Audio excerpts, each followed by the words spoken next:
9 minutes before the hour with the Democratic Party Chair, Mark Brewer. By the way, let's make the ladies our Northwood University leaders of the day. Northwood University celebrating 50 years of producing leaders, and we talked a lot about women in leadership, even Sarah Palin, even Ruth Johnson, even Jocelyn Benson.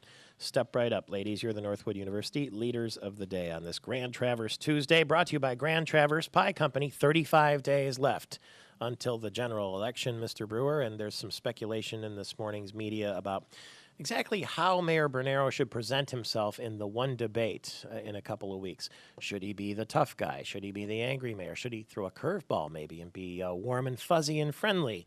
What do you think? Oh, I think he should talk about his record. He's got a great record here in the city of Lansing. You know, leveraging $500 million in private investment, getting labor and management to work together. He's also got a great record of government reform here in Lansing in terms of he cut his own pay, doubled his own health care payments, cut his own perks, and he's done a good job streamlining the city bureaucracy without raising taxes and balancing budgets and so forth. So I think he should make a very straightforward presentation about his record and his vision for what he would do as governor. And he's got a great record to talk about here in Lansing. And that's what I think the people of Michigan need and deserve to know about Verge Bernero. But so much of that is going to be in the presentation, too, isn't it?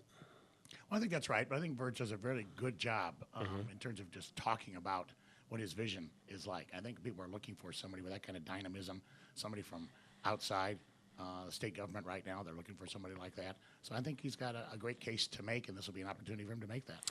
He was sort of making the case yesterday that Rick Snyder is out of touch with the struggles a lot of residents have. Do you think that's true? Well, I think that's true. I mean, if you look at the way he handled himself at Gateway, I mean, Rick Snyder got rich at Gateway while everybody else suffered. The customers suffered, the shareholders suffered, the employees suffered, and something like that I think really is out of touch and insensitive to the needs of folks that we're looking for in Michigan at this time.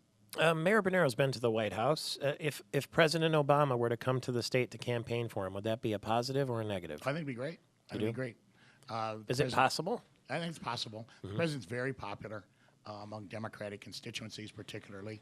I'd love to have him here when we've rolled out the invitation to the folks in the White House and nationally.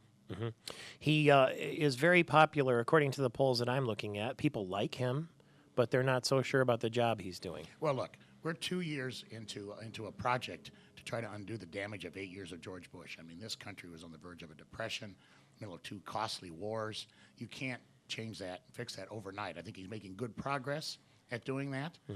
So give him a report card after 4 years, you know, and then we'll see who folks would prefer, if they prefer anybody else as an alternative. That's the thing about elections, Michael Patrick. It's always about choices, right? It's not going to be in 2012 Barack Obama versus nobody. It's going to be Barack Obama versus Sarah Palin. Well, hands down, I think the American people are going to prefer Barack Obama if that's the choice. It's always about choices. Speaking of choices, let's talk about the Secretary of State race, if you will. Jocelyn Benson, Ruth Johnson. What should we know about these two ladies? Well, I think with Jocelyn Benson, you're talking about somebody who has really studied what other secretaries of state have done around the country. Wrote a book about it.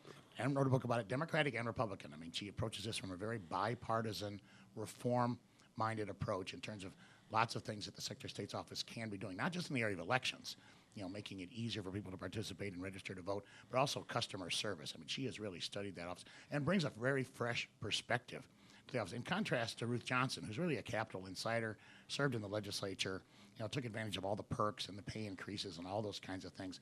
And I don't think is going to bring that kind of fresh outside reformer perspective to the job. So I think Jocelyn Benson is the far better candidate there. And we hope that that's what will happen on November 2nd. Well, I liked her ideas when I heard her earlier on the program say that she was going to make it easier to get your license renewed, have 2-year renewals maybe instead of 1 year. I thought these were time savers and money savers. That's right. And again, focus on customer service. I mean, that agency, that Department of State Government is one of the most interactive with the people of the state in a wide variety of ways. And there are lots of ways in which it can be improved.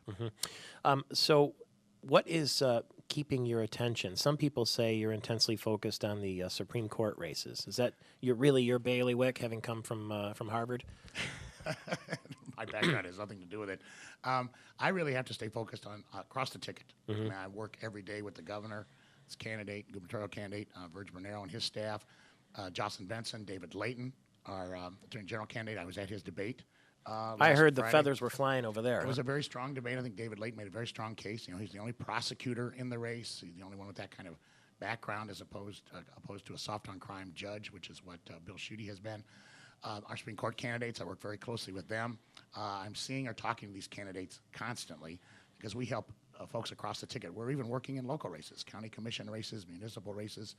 We provide assistance to thousands of candidates over the course of a 2-year cycle. Is John Dingell, the longest serving member of the House of Representatives, going to keep his seat? I believe he will, and he deserves to. I mean, he's really delivered for that district. And again, elections are about choices. If you look at the radical extreme views of this Rob Steele, Rocky Raskowski, who's running against Gary Peters, this is somebody who wants to privatize Social Security and Medicare. To a person, you look at these Republican candidates this year, Tim Walberg, who's running in this area. It's the guys that NAFTA has worked for Michigan. These folks are out of touch and extreme, and I think they'll be rejected come Election Day. Okay, your main website for the Michigan Democratic Party? www.michigandems.com. MichiganDems.com. People can get a whole slate of candidates, what they're all about, that kind That's of right. thing. They can jump to the other candidates' websites. Lots of good information there. Thank you very much for being here with us. Thank you. Mark Brewer, the chairman of the Michigan Democratic Party.